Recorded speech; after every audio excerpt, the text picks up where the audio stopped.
A leader's statement should be an agreement. It should be a promise. Right.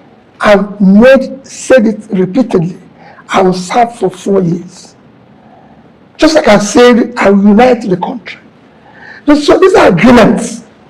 You know what it means when you do campaign promise. It has agreement with the people. And if the people want, you sign it.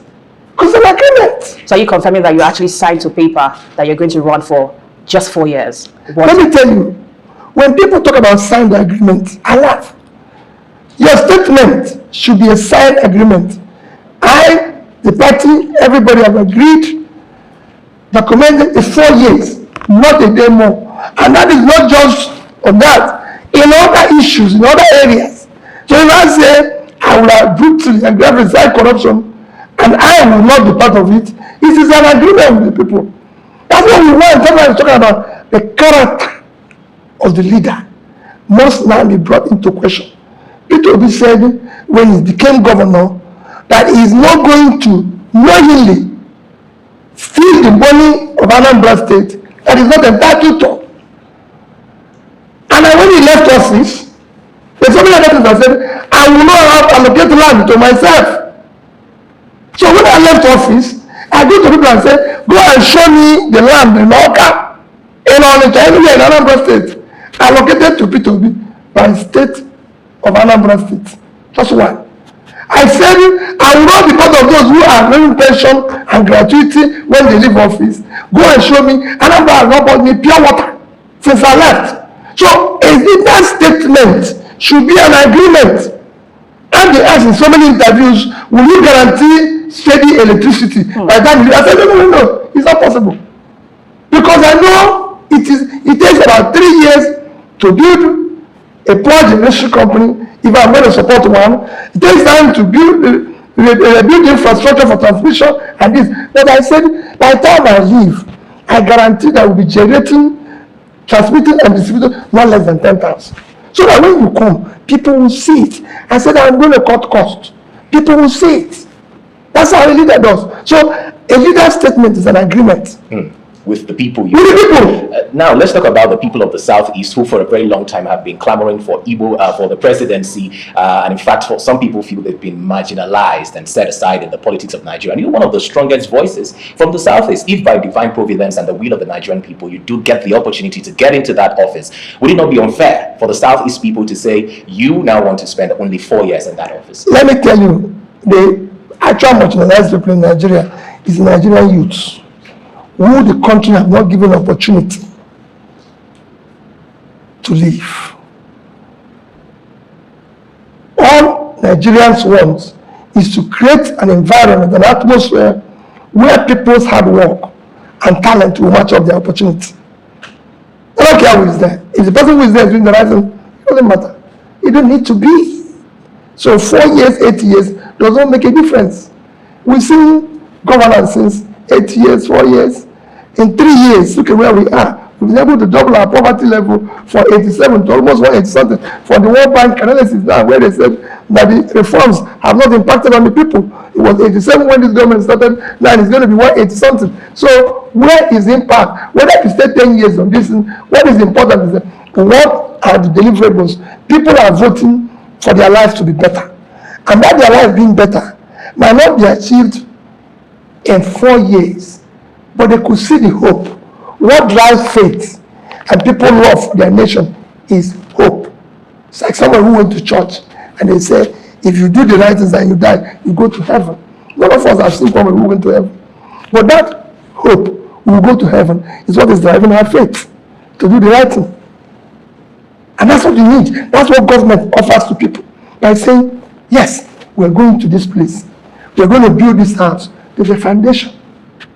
And when we see the foundation coming up, we know, let me see how those who do property business sell their house. They just design something, put it in one place, and they're doing the foundation, they're marketing it. Then people buy that property. It has not been completed. But because there's a hope that this is going to come up, they start buying the flat. That's what Peter Obi wants to create. A hope. Drive it for people.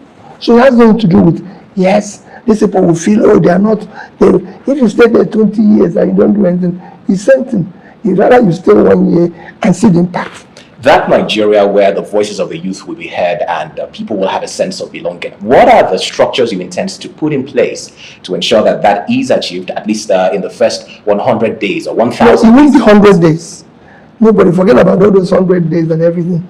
If we need to plan something that is enduring by supporting the youth to be entrepreneurial, starting their own businesses all over the world is driven by small businesses. Even in first world like America, its biggest employer of labor, and that's where the youth are. You will encourage them by ensuring that they acquire skills that the society needs, supporting them financially to have access to money to start their own business. Nobody can start business here today. Go to privately the way and start business at 35-40%. How can you?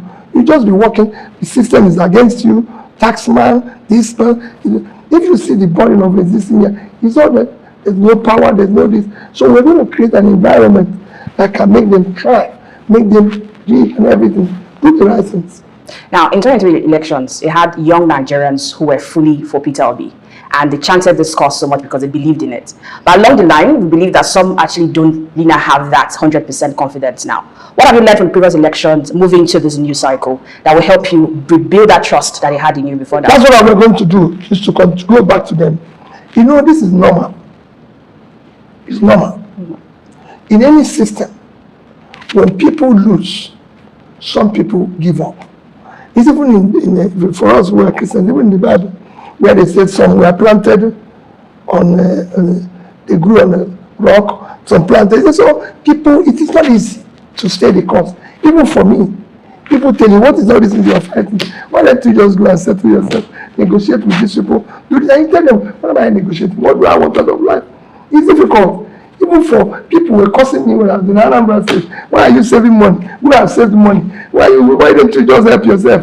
This thing you're saving, and the people are doing it now. They will go and say, what are you talking? You save money, and what happened? And so you save 150 million. If you are taking it, or maybe now we would have been rich. We would have been richer than the. What would I have done with the would have been like grow taller? Or would I have been bigger? Anything? No. Yes, oh, can't you see? Nobody's celebrating you because of that. But that is not the issue. The issue is that I said, given the opportunity, I'll manage their resources prudently, very efficiently, and do savings, and I did it. And the outcome of the general elections, if it do come out and it doesn't go in your favor, would you accept the outcome? It will go in my favor, I'm sure. Would the Nigerian people want to see, would you be on the ballot again if it doesn't? Well, let's finish one, and we'll talk about the next one. We are in Nigeria, we're too speculative. Would you know whether I will be there then? So let's finish one. We'll focus on 2027. Now, the APC, the ruling party, has dismissed some of the claims that you have made as to them manipulating the process and trying to stifle the opposition. And in fact, in a recent engagement, you talked about some attacks on your personal businesses and even made allusions to the fact that you could be in danger. I mean, yes. Can you speak more to some of those? Well, I don't know why people ask that question. You're a journalist, you're here. 1 or 2 or 3 governors have said, don't come to our state. Have anybody told you don't come to the state? You, have anybody told you that? Free to travel anywhere. So if you're free to travel anywhere, me, I'm not free to travel anywhere. I was going to the state, the governor said, don't come here. We'll not guarantee your safety. So what again do you want me to allude? It's like somebody said to me, oh, your car was wrongly parked at the airport. That's why it was cancelled. I said, let me ask you a question. Whenever I go to the airport, I go with only one vehicle. I've seen people with 20, 30 vehicles. So that only one is the one that has to be clamped, that I removed everything. But people who come with 20, nobody touches them. So I don't have to wait. What do I have to do? If my business, if my life is not being touched, I won't say it. It is. And it is wrong. We need to build a society. If I'm in power today, I will encourage opposition. I will support their life, I will support their businesses. Because this is a temporary thing that we're doing for His grace, for the good of the society. And I'm not going to hurt I'm not going to witch-hunt anybody. I'm not going to go after anybody for political reasons. No. All right. Never. We will allow the system to work. The right things to be done. All right. Before I let you go quickly, how confident are you in your party, the NDC? to make sure that you'll be delivered for the elections and come out in a very favorable How they come in delivered in this NDC? How I'm not the candidate. I'm not competing with anybody within the NDC space. I'm the candidate, and that will not change because the Nigerian people see your strength as Peter Obi, or do you believe that your party is strong enough to also, add to your strength as well as an individual? if the Nigerian people believe in me, they will vote me. They don't need to vote for the party. It's me they believe in. It's me that will be president.